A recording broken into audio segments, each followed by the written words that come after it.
welcome to the Garlic Boys podcast, where we treat friendship like a good recipe treats garlic. You can never have too much of it. We're your hosts. I'm Connor O'Connor. And I'm the Mothman. Mothman. I said Mothman. Solid word retention. That's good. That's really good. I don't know the lyrics, and that's not on me. That's on them for not making them memorable enough. Yeah. Go ahead and blame them. That's fine. I will blame them. It's their fault. Absolutely. It's not mine. Yeah, I hate them. Who's them? Exactly. Mothman. Yes. The Mothsias man. It is 2 p.m, and I'm already exhausted. 3. It's almost 3, and I thought you were gonna say 2 a.m. Because we had this running. No, I need everyone to know it's a normal time, and I am barely awake. And I took a nap.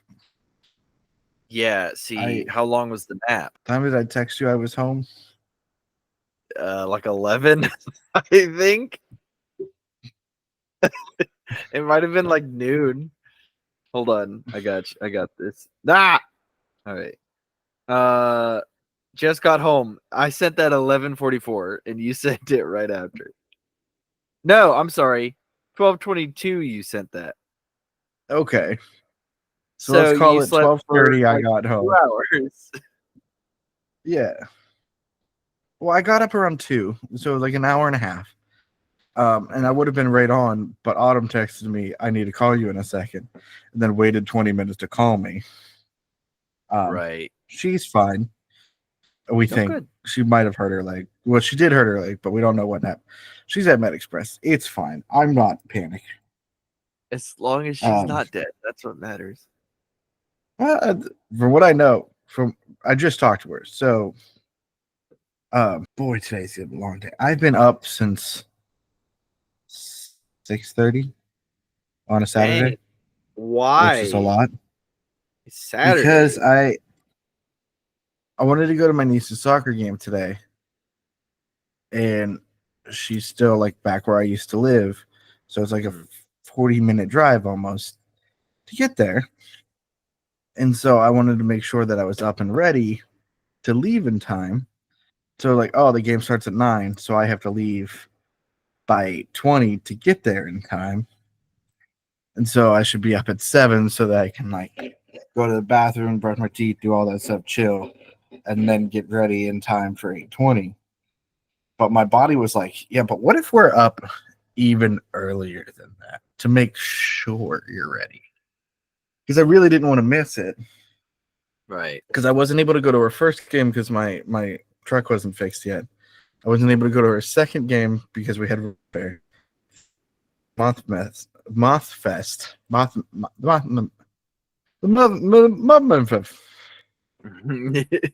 that whole event based on the Moth Fest. Yeah, the movement. And so this week I was like, I'm gonna go to this game. Yeah. And I made it. Hey, congratulations. But there's a lot of dirty looks you'll get when you go to a 3 to 5-year-old soccer game, look like I do, where parents don't recognize you and you just crack open a Monster. But it's the tall boy can, so not everyone's like, sure, it's a Monster. And you go, yeah, it's so early in the morning. You crack it open, it's loud. Everyone's like, oh, there's an uncle getting drunk here at 9 o'clock in the morning.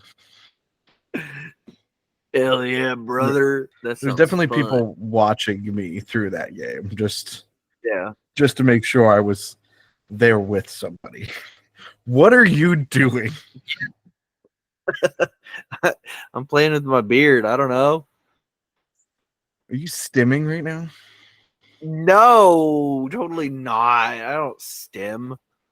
I don't ever stim. That's not something I do. Yes, okay. I'm stimming. Do you want to talk about Mothman? I do. So We went to Moth Fest, as we stated last week, and there may Moth Fest. possibly be some videos up in the future if we get those up. About that. Are they like just terrible quality and not worth putting up on the internet? No, they don't exist. Why'd you delete You know them? how I didn't delete them. When I gave someone the phone to film, they forgot to press record. I don't know who that could have been. I don't know what you're So talking about. for instance, we don't have the Stay Puft Marshmallow Man joke. What? Yeah, you didn't record for that. I 100% did. You didn't, but That's weird. not on my phone at least. Man, it's iPhones. iPhones are the issue, not Sure. user error. The giant button at the bottom of the phone that like everyone knows how you start recording. Yeah, but see, the thing is, and this is the problem I ran into, you can't flip the camera. You can't flip the camera. So if like while you're recording a video, like I can, Yeah. I can flip the camera while recording a video. I don't know why you can't flip the camera while recording a video. Watch this. Fudge, I can't flip the camera while recording a video. Oh, What is it? Bullshit talkie mushrooms. That's garbage. Okay. Well, Man, all right. I've eaten many animals in my life, but I need to know right now, what's it like to eat crow? It's pretty tasty. Pretty shut. Oh, we're getting a cat. So these people are yelling at me about getting a cat. Not yelling at me. They're just asking me questions and texting me. Yeah, I know. By the way, did you happen to get a call? I did get a call. And it came up. Okay. I know who this lady is. I threw it to voicemail, and I get a text. It was like, "We need you to answer reference questions." Yeah. And I'm fully cosplaying as an adult, and so I'm like, "Yeah, he cares about animals. He has several." I did not lie to them about any information. I fully told them the truth. But they were asking like one question. They were like, "How is he with like his animals that he has?" And really, I've only seen you interact with the dogs. I've never seen you interact with the cat. Right. And they were like, "How is your relationship? Like, how do you feel the temperament of the cat is?" And I was like, "Well, you know, I'm not a big cat person myself. So if a cat doesn't come near me, I don't really seek it out. So I can't tell you if it's like if it's a kind that just doesn't come near me." Because she already mentioned how you said that the cat was aloof, and that's why you wanted one that was caring. And so I played into that. Yeah. Can't let her know that we've been best friends for 8 years and I've never met your cat. Well, I've come up to you twice, 2 times in a row, 2 weekends in a row. So I think it's your turn to come up here. We have 2 spare beds that you could enjoy. There is a plan for me to come up there. And to be fair, I was gonna come up on New Year's, but again, I was dying. Oh yeah, that's fine. Yeah, that's chill. I mean, you could have been dying here with friends, but you know, tomato. Oh, because everyone would have enjoyed the ball drop with hearing me go. Oh, I'll be right in to play it. You know, we'll play cards in just a second. Sometimes relationships, Connor, are more than just superficial, you know, spending time together. Sometimes you have to see somebody vomit their guts out in order to really know who they truly are. I feel like we have. I haven't puked since I was a child. So you may have puked around me, but I've never puked around you. Not explicitly puking, but like we've taken group poops together. I guess, yeah, we've seen that carnal side of each other, I'm sure. You anyway, Moth Fest was fun. Oh, okay, that's fine. Moth Fest was fun.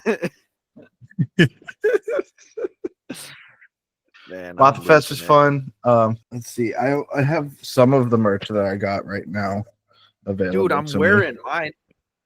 Look at that. I touched the Mothman's butt. I got to be careful because this is attached to my work ID. So I got this pin. Focus. There it is. It has a possum and a raccoon dressed up as Jasmine, and Aladdin says, "I can show you some trash." Good one. It's trash can, not trash can't. It trash cannot. And then that I got drawn Mothman. I support Mothman. Is he gonna? Heck yeah. Focus. This is the foreground. There it is. Aha. Yeah. That's pretty good. I got a magnet with the Hogarth giving the Mothman a piggyback ride. It's on my fridge. I got a shirt myself, but I've already worn it, so it's in the laundry because I haven't done clothes yet this week. Yeah. I think that's all I got. I mean, oh, we got the cup from. Yeah, we got special edition. No, it's like those like Pizza Hut cups, like those red cups. You know, the red plastic cups. Listener, right? The good cup. And it's got like a logo of like the Mothman on it and everything. It's of the pizza place we went to get a Mothman pizza. It was like a pizza with the Mothman shape on it. It was cool. They made the Mothman out of the toppings. It was nice. Yeah. And it was a good collection of toppings that we all enjoyed. Yeah, it actually wasn't too bad. Like they had to switch a couple, which was totally fine. They didn't have to. It turns out they didn't have to, because I thought so. It didn't say that it was going to be in the shape of the Mothman.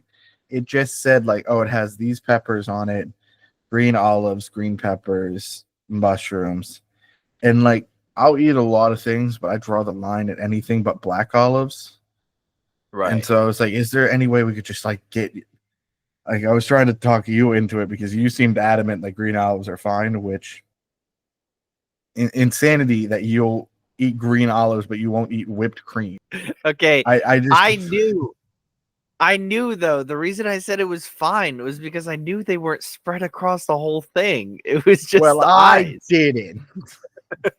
Turns out it was just the banana peppers, I think, were like the feet or something. And I didn't realize that. I thought there were banana peppers throughout, or the green peppers. Whatever it was. But anyways, we got that. We also went to what was that tavern? I don't know. It was a really good pizza place. The place we went to, what was it called? Oh, I don't remember. No, Tavern Pizza. That sounds right. Hold on. It's probably in my search history. Here we go. Wait for it. I got Olive Garden in here. Village Pizza Inn was what it was called. We were looking for another pizza, Gaslight Pizza, which you're cutting it out here in this segment. We were looking for another pizza place called Gaslight Pizza, which we could not find. But the GPS said we kept passing. Like we went past it like 2 or 3 times. Yeah. And we were like freaking out where we can't find this pizza place. Turns out it wasn't like a building anymore. The picture online had it as a building. It was a trailer that was a fully different color than the building, parked in front of that old building with very poorly colored wording on it. But we thought someone did thousands of dollars to open an ad and directions to a place called Gaslight Pizza to gaslight people into thinking they were getting pizza.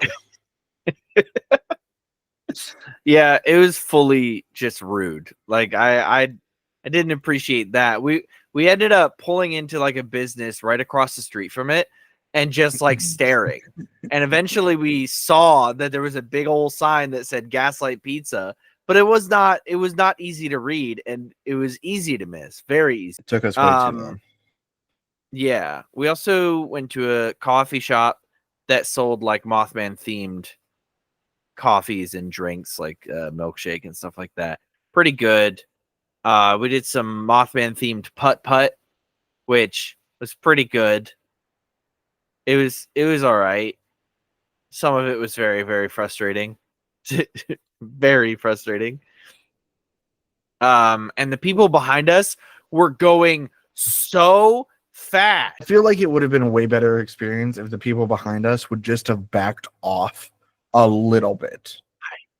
Right. Like they were always like, we would finish the hole and then we'd move on to the next one and they'd be like standing right behind us waiting for the next one. I'm like, how did you get through that so quick? Like, we chill. have twice as many people as you. Let us play.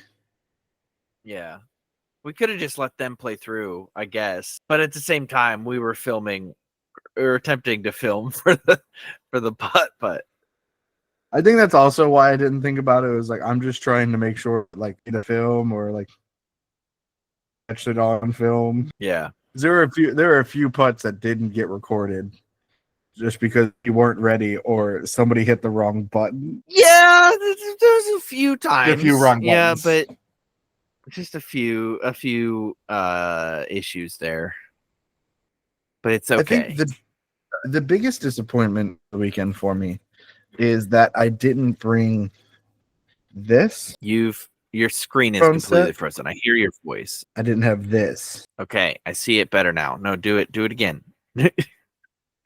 No, don't turn your camera off. Do it again. Can you hear me now? Can you hear me now? Yeah, I can hear you. I have this, which microphone set. Yes, we were People. planning on like interviewing. Yeah.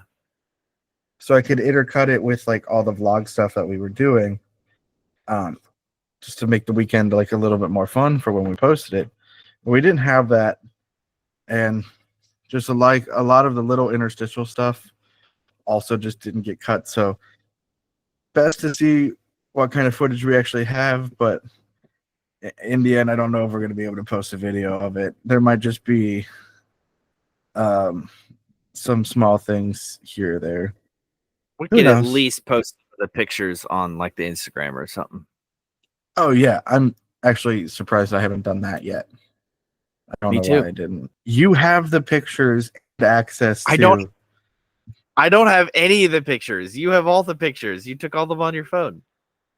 I sent them to Autumn. I thought she sent them to Mia. No. At least if she did, Mia didn't tell me or send them to me. Women. Yeah. Do you still have Telegram? Yeah. I'm gonna send them over that. Okay. Actually, hold on. Do I? Because there's pictures over Instagram in the Shoot. I got rid of Telegram because we never used it. You were the Why can't you send them over the phone? Because you hate the pictures I send you over the phone.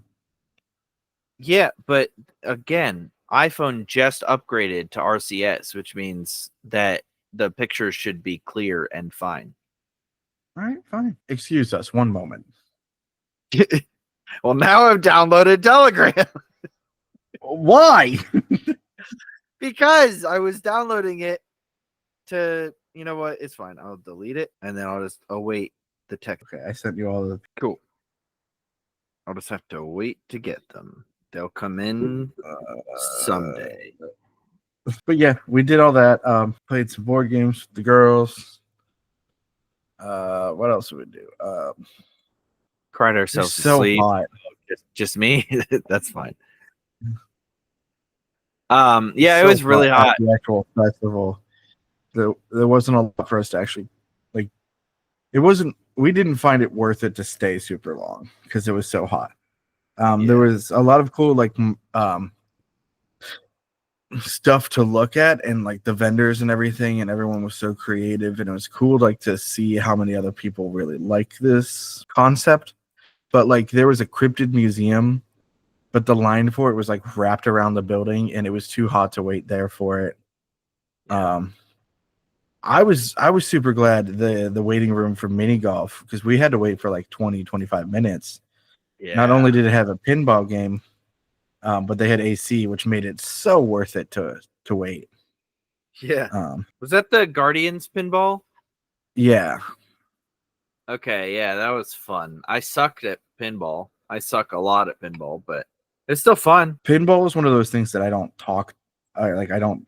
A lot of people don't know that I have like a weird obsession with. But if I can play pinball, I will play pinball. Fair enough. Yeah, there was another pinball machine in the one like weird Surplus store. I don't know. 486, I think it was called. Yeah, something like that. And they had like weird novelty items, t-shirts, like toys and stuff. They had a Zoltar machine in there, which is pretty cool. Mia and I got our fortune told. Oh, yeah, what was and your fortune from that? I don't know. It's on a card somewhere. It was scary accurate. It said something about something, and I was like, "Whoa, that's me. That's very much me." Yeah, it was crazy. What did it say? You need to blink more? No, maybe it could have. Who knows? It said I couldn't turn into an adult from being a small child, and that I couldn't fall in love with this woman and unknowingly make her a pedophile, and then eventually turn back into a small boy. That's what it said. And I was like, but why? Why would you even make up something that specific? That's crazy. Well, it can't do that. That kind of request is too big. All right, can we talk about completely change the subject? That was good. That was really good. Can we talk about the craziest thing that has ever happened to me in my entire life on in the year 2004? I mean 2024. The craziest thing that's ever happened in my entire life. What happened? This is so newsworthy, and it's not anywhere. It's not anywhere. I mean, I did find it online, so it is online, but it's not anywhere. Let's see. Hold on. Guess who dropped a new single? Not today, but very recently. Guess who dropped a new single? You'll never guess. I know Weezer put out some new stuff. Not Weezer. Any other guesses? Is it someone I regularly listen to? Absolutely not. Are they dead? I'm gonna tell you this. You have listened to them. Absolutely. There's no way you've gone through life and not listened to their music. Are they dead? Yes, which is even more wild. Isn't that crazy that a dead person just released a song? Is it a recent death? That a dead person just released a song? Isn't that crazy? Isn't that just...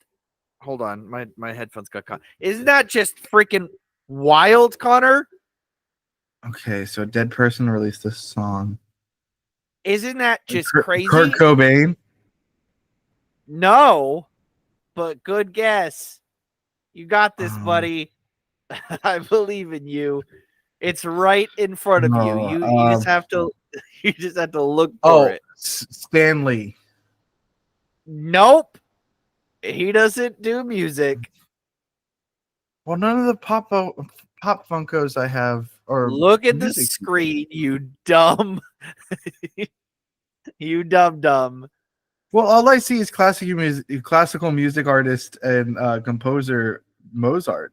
What does that have to do? Oh, you got it, buddy. First try. Wolfgang Amadeus Mozart just released a new single. How did he release a single, might you ask? Well, he didn't technically release anything. He is dead. he released a new single, but how did he do it? He didn't. More on this story at 7. The piece was previously undiscovered, although I don't know how, because it was in a German library. How it is now just being discovered and not previously, I don't know. Well, the Germans have been busy the last time. That's fair. It's kind of surprising they didn't burn it anyway. Yeah, so he wrote this song in his early teenage years, before his fame really kicked in. The Is that back when piece he was still? consisting. Is that Okay, back when he I'm was still trying to bone his monologuing here. cousin? Probably. The piece, consisting of 7 miniature movements for a string trio, was discovered in a copy made around 1780. You know what year it is? 2024, baby. That's a good almost 300 years. Give It's you a just miniature shy movement. 40 years. 300. It's 200 and some years. Don't try to do math, bud. It is believed to have been written during Mozart's time as a renowned child prodigy. So I guess he was famous already, but not all of us could. The piece is recently performed for the first time in Salzburg and will have its German premiere in Leipzig this Saturday, which that was written a couple of days ago. So probably today is when it was played. There's a time difference, so it might be going on right now. That's also true. Congratulations, Mozart. You're the first guy to ever release music posthumously. That's not true at all, actually. I haven't heard it, nor do I plan to hear it ever. But crazy things. Speaking of the Germans, That's crazy. I've caught up on two. Okay, I've caught up on the Indiana Jones movies. Mwah, love them. Love those movies. They're great movies. I mean, there's flaws, obviously, but they're great. I just finally, I haven't finished it. I'm like halfway through the newest one and 5th installment to the Indiana Jones franchise. Good movie. The other movie that I was going to talk about, and I just bought it and watched it, and it was really good.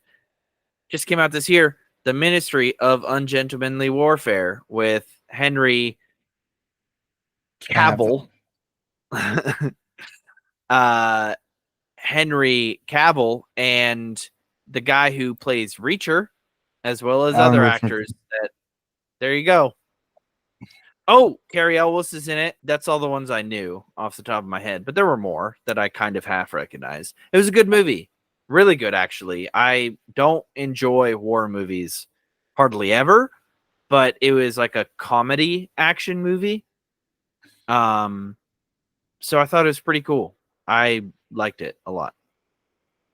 Oh yeah, I learned you didn't enjoy war movies on the way down because we played the movie game for 2 hours on the car ride down to Moth Fest. Yeah. And I'm sitting there like, Matt, it's a Quentin Tarantino movie starring Brad Pitt. Yeah. Christoph Waltz. Listen, war movies are not my thing. Dramatic war movies, I should say. Like this one took place during World War II, and it was a comedy. It was hilarious. But dramatic war movies, the only one I've ever liked, and I've watched quite a few, the only one I've ever liked is Hacksaw Ridge. And that's because at least you're looking at Andrew Garfield the whole time. You're looking at Andrew Garfield. Joanna Brady, I think, is the girl in it. I don't know. Vince Vaughn's in it. It's the girl. Yeah, Vince Vaughn is it. It's the girl from, not Joanna Brady, because she's the one in Video Game High School. It's the girl from Sorcerer's Apprentice. She's the love interest in this movie as well. It doesn't matter. Yeah, so Teresa good movie. Palmer. Yeah, Teresa Palmer, thanks. Good movie. Love that movie. But not a big war person. I don't see the point in watching it. Fair, I guess. Anywho. Yeah. Do you want to hear the movie I watched this week? Sure, Connor. I watched a documentary because I'm sophisticated now. I'm 26. Grody, why? Just kidding. It was called Super/Man, the Christopher Reeve story. And it was talking about Christopher Reeve after I was a little late to it, so I don't know exactly how it starts because it was one of those stupid Fathom event movies, so there weren't previews to it like I thought there was going to be, and I showed up 2 minutes late and the movie already started. Anywho, we get in there, and it sort of talks about like who he is, like they're interviewing his kids, talking about his passions and like hobbies and stuff, and then it gets to the accident. It sort of explains what happened in that moment. For those of you who don't know, Christopher Reeve was the original 1970s Superman, who then in I think it was 93, 96 maybe, I don't know, it was somewhere in the early to mid 90s. He had an accident where he was bucked off of a horse during competition, fell and broke his spine, right on his neck, and it left him quadriplegic. So basically, he was paralyzed from the neck down. And he was talking about the struggles that he had as well as his family moving forward from it, and the motivation for him to actually like want to get better, do better, and become a motivator for other people, as well as just representation of disability, not only within Hollywood but within like the world, so that like there could be research and funding put into it. So he became a big advocate for it, alongside with his wife, Dana Reeves. And it was a kind, tragic story that you watch unfold, and it's intercut with like interviews with him before and after the accident, quotes from him, just commentary, and then you get like his kids, other actors that he was friends with. Like he was plucked off of the stage, and off Broadway in the 1970s, where he was doing a show with William Hurt and Jeff Daniels from Dumb and Dumber. The three of them were doing a play together, and he's like, I have a flight to England tomorrow to do a table read for a movie. And like, oh, what movie? Or not table read, an audition, basically. It's like Superman. And they're like, don't do it. It's going to be bad for you and everything. And like, sorry, there was something sticky. Okay. And so he goes and does it, gets the part, meets his first, they were never actually married, but his first like long-term partner, mother of his first 2 kids, all of that stuff. But then talks through like the struggles he had. Like there wasn't anything like scandalous about like drugs or alcohol abuse and everything like that, but he could never really shake the Superman image. He tried doing a bunch of other like experimental movies, and every other movie he did was so like not in the same tone as Superman, because he wanted to diverse himself from it. But none of those were as big of a hits as Superman was, and you could see him just like wanting something different after a certain amount of time. And then he moved back to America because he was living in London, met Dana, they got married, had a kid. The kid was 3 at the time of the accident, William Reeves. And he was part of the interviews. And there was 2 big moments that really hit me in the documentary. If you want to know like how emotional this thing is, I recommend you watch it if you ever get the opportunity to. It was a limited release film around where I lived. But Christopher Reeve's best friend was Robin Williams. And Matt knows, and some of you who listen know, that Robin Williams was like a hugely important figure in my life, and like why I wanted to get into doing comedy.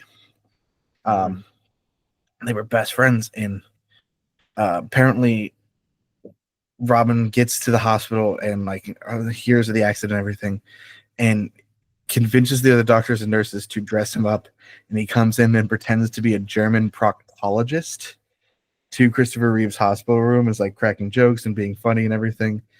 And it was the first time since the accident they saw joy in Christopher's eyes again, they said. And like Dana comes in and says like, we are going to get through this, like we're like, and that's the moment he decided to live and all of that stuff. And it was like just a nice caring moment. But later on in the film, after they're discussing Christopher's death, Robin Williams, his widow, comes on screen and was talking about their relationship. And she brings up Robin's death and says that she believed if Christopher was still alive, Robin would be too. Which that was incredibly heartbreaking. Yeah. And then it gets double punched because I didn't know about Dana Reeves' death. I didn't really know much about her before watching this. And so they talk about how she started singing again and like being out and performing. But she's got this cough and some back pain. She didn't know what it was. And turned out it was stage 4 lung cancer. Jeez. And she dies like a year and a few months after Christopher does. And William's maybe 10 to 13 at this point. And his older brother's talking about the situation. And it's like within 18 months, William lost his mother, his father, his grandmother, and his mother. And was, for all purposes, alone. Mm-hmm. But the siblings stepped up, helped take care of William, even after his father's death and after the mother's death. But it was just like heartbreaking. And I think it was very direct with the title of Super/Man, because yes, he was Superman, but there's a difference between being super and being a man, and it brought a lot of humanity to someone we saw as that larger than life, indestructible Superman. Yeah, no, that's really cool. I didn't know him and Robin Williams were friends. Yeah, they roomed together at Juilliard. Oh, all right. You didn't know Robin That's Williams went to Juilliard, did you? No, I didn't.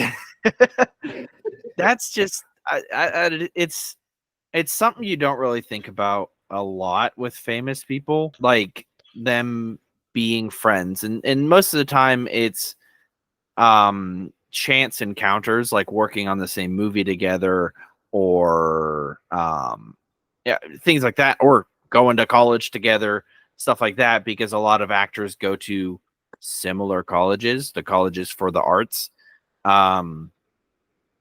So what the fuck are you doing? I'm sorry.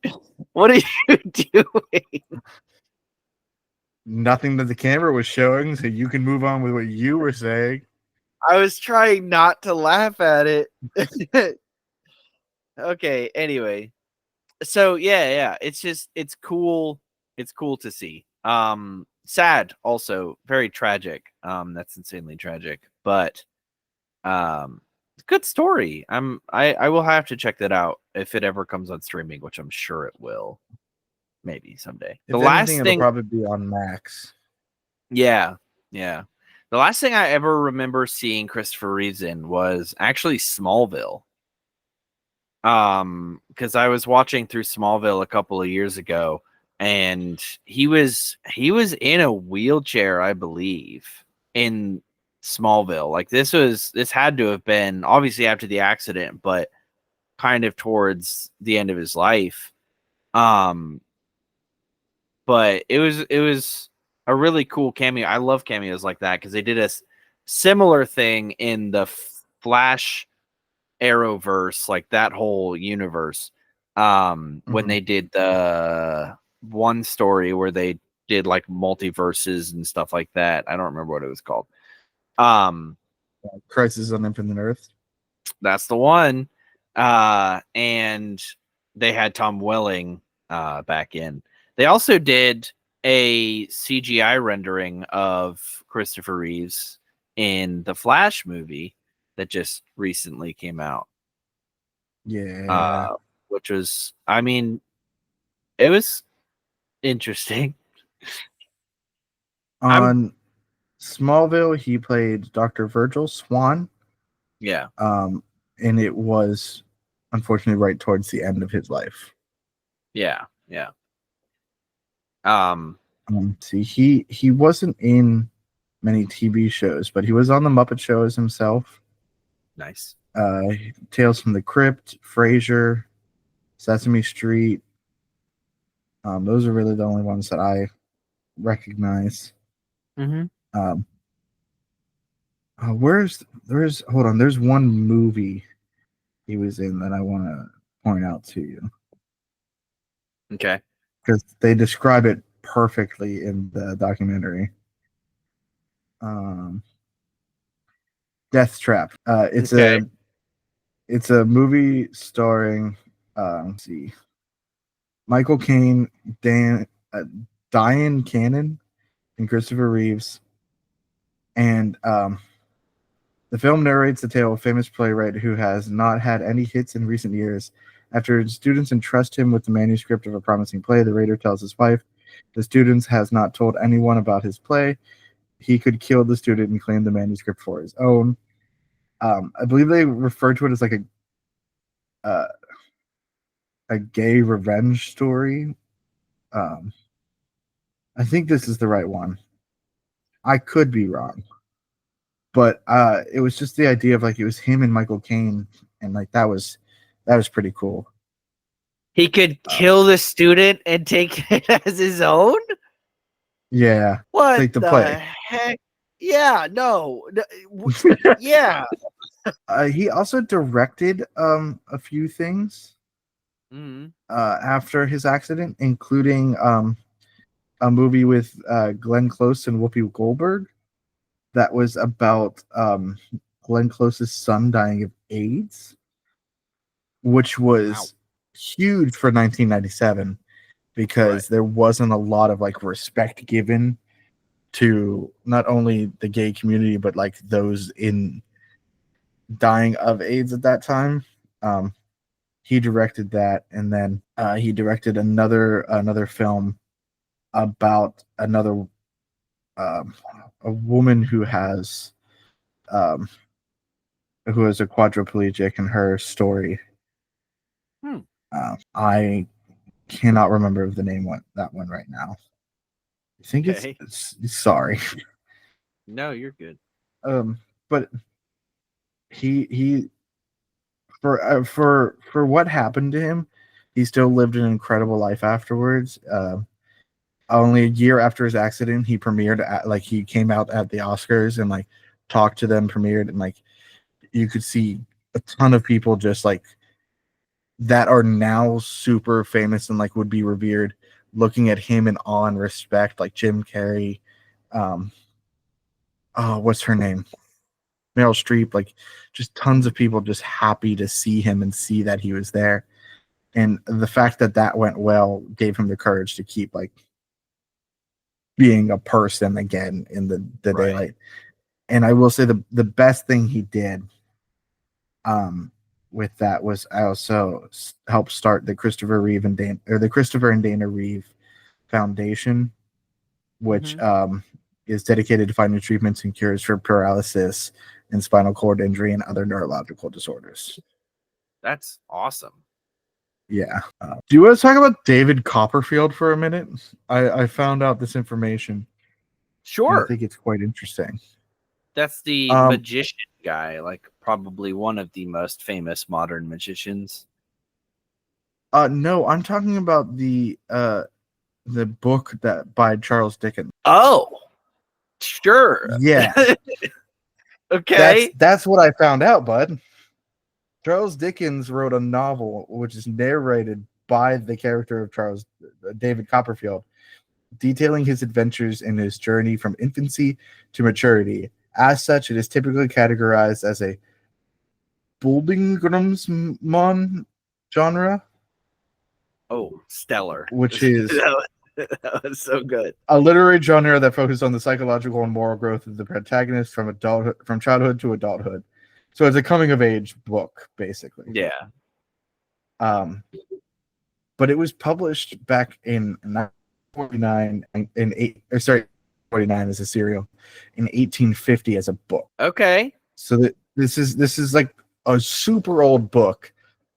And then David Copperfield, the magician, was starting to like become a person, and he was like, hey, what if I don't use my last name of Kotkin, Kotkin, and pick something that sounds a little bit more cool. And so he picked the name David Copperfield because he liked its sound. Okay, hold on. Yeah, that's fine. I mean, it's not fine because you completely stole a character's name. Probably, I'm assuming, without getting any sort of rights. Which, I mean, names aren't something I guess you can have rights over, right? Like, I guess, like, I could name my kid Harry Potter and probably not get sued, right? Names are a weird thing. I think you can have a copyright on a name, but Right. not like To where a you can't character name. I think you can. see, but then that's where copyright really gets into the issue. The copyrights only really matter if somebody is now profiting off of the thing that's copywritten. You know what I mean? So if David Copperfield, the book character, is copyrighted, then David Copperfield, now the magician, is very clearly profiting off of not only the name, well, I'm specifically the name here in this case. Anyway, doesn't matter. He could have gone with something so much cooler and not infringe on any sort of character names or rights. David Copperhead, like the snake? What cooler name than David Copperhead? Right? Because you got the snake, which obviously is the coolest imagery a magician could have. Second of all, magicians are often Why is a snake the cool? Hold on. Why is the snake because the coolest snakes are imagery? freaking cool. What do you mean? They're terrifying. Have you seen the Cobra Kai logo? I'd be afraid to fight the Cobra Kais. Yeah, those are karate people, not a magician. Right. I'm not scared Right. to fight a magician. No. It's not about the fear that it is invoking in you to fight them. It's just a cool image. You see people with snake tattoos on their arms, you're like, that's a cool dude. And magicians, obviously, because they're tricking you, are quite often seen as snakes. Boom. Double meaning. Double meaning. You could do an Ouroboros to have a two-headed snake, two-headed copperhead, okay? And you're two times the snake. You're a snake, you know? That would be cool. I guess an Ouroboros isn't really a two-headed snake. It's just a snake eating its own tail. But still the point stands.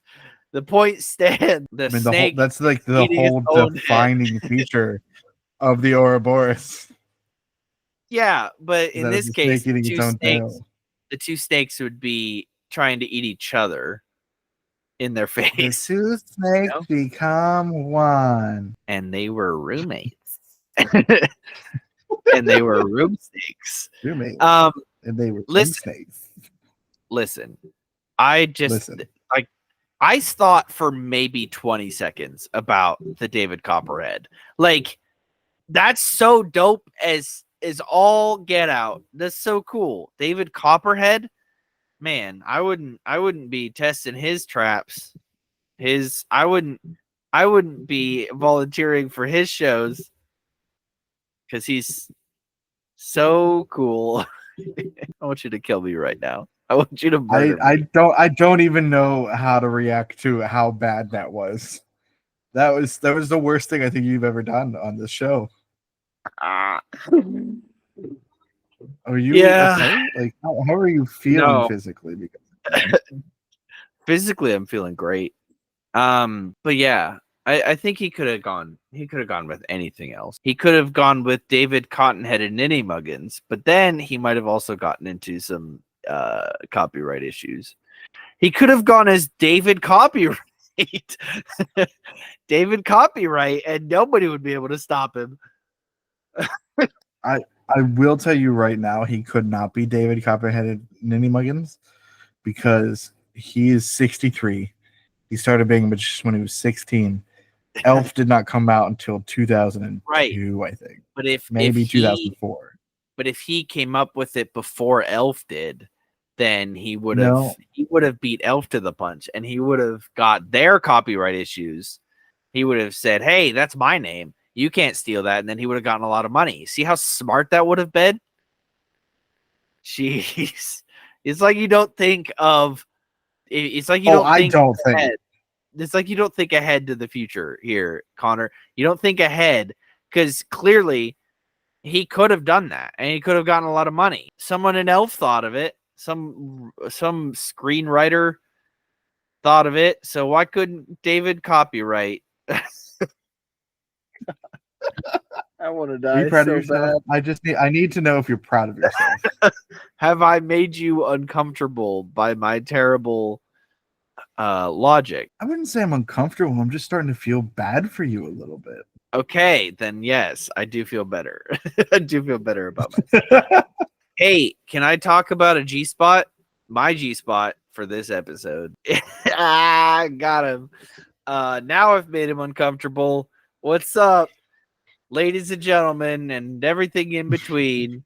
I want to talk about another movie.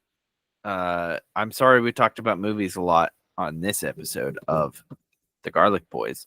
But I do want to talk about another movie. I haven't seen it yet, but I watched the trailer and it looks really funny. And I just want to spotlight it. It came out in 2023. It stars Bill Skarsgård, Sean Benjamin, which is a fun little combo, as well as other actors that I don't care. And it's called Boy Kills World. And it looks hilarious. Like I just watched a trailer the other day. Looks pretty funny. The main character, Bill Skarsgård, is deaf and mute, and doesn't say a word through the entire movie. However, Sean Benjamin voices his inner monologue through the entire movie. And it could not be any better than that, ladies and gentlemen, everything in between and all around. It looks so good. It came out in 2023. I don't know what the reviews are, nor do I care because I want to watch it. It's pretty bad. 58% on Rotten Tomatoes. Better, that's not failing, so that's good. But I'm still going to watch it. I also read a critic review on the Ministry of Ungentlemanly Warfare that said it wasn't very good either, and I disagree. So that's my thoughts. G-spot for this episode completed. I have finished. Wow. Thank you so much for that. Really appreciate all you contribute to this show. Thank you so much for listening to another episode of The Garlic Boys. You can find us, of course, on Instagram, TikTok, and Facebook. You can head on over to patreon.com/The Garlic Boys. Become a Patreon supporter over there for as little as $3 a month. Listen to our other shows, TGB One Shot and The Clever Boy Quiz, this show. Head on over to redbubble.com to get merch designed by us for all 3 shows and watch video versions of not only this podcast, but The Clever Boy Quiz, the show, over on our YouTube channel at The Garlic Boys. Matt, do you have a supplementary mom report for this week? Oh, geez, man. I wish you wouldn't blindside me with this stuff. It's been a year and a half. Mrs. Mozart, Mozart's mother, because you birthed a prodigy. Mrs. Mozart. Mrs. Mozart, yeah. You got a problem with that? No, it's fine. It's just fine. feel it's lazy. You know. You know who else is lazy? You. Yeah. I'm going to shout out Dana Reeves just because of everything she did, not only for her husband and family, but also she helped run that foundation and just helped other people dealing with quadriplegia and whatever the actual term for that is. So shout out to her. Matt, do you have any final thoughts for this episode? Go listen to Mozart's new banger. It's out. It's out now. Anywhere you get music, maybe. I don't know. All right. Well, thank you so much for listening. And remember, as always, to stay garlicky.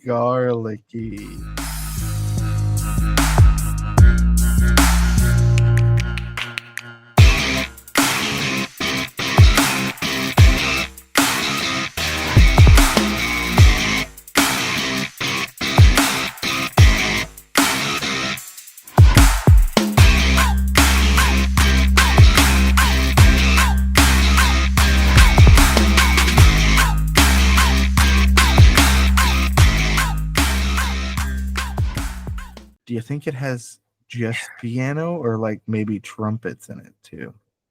It said there was like a whole string quartet or something like that.